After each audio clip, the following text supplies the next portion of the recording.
ചെമ്പനീർ പൂവിൻ്റെ പുത്തൻ പ്രമോ വിശേഷത്തിലേക്ക് ഏവർക്കും സ്വാഗതം. പ്രമോ ഇഷ്ടപ്പെടുവാണെങ്കിൽ സബ്സ്ക്രൈബ് ചെയ്യണേ, സപ്പോർട്ട് ചെയ്യണേ.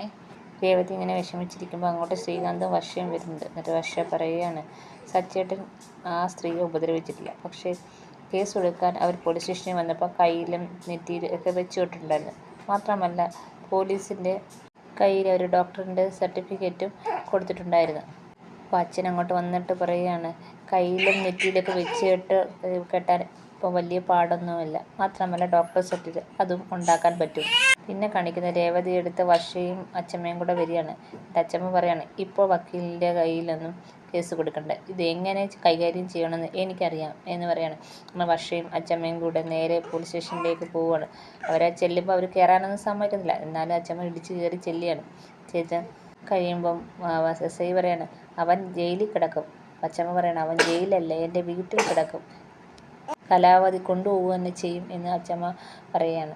അപ്പം ഇതൊക്കെ കേട്ടുകൊണ്ട് സച്ചി ഇങ്ങനെ സെല്ലിനകത്ത് കിടക്കുന്നതാണ് കാണിച്ചിരിക്കുന്നത്. ഇതൊക്കെ ഇന്നത്തെ വിശേഷം. എല്ലാവർക്കും ഇഷ്ടപ്പെട്ടാൽ സബ്സ്ക്രൈബ് ചെയ്യണേ.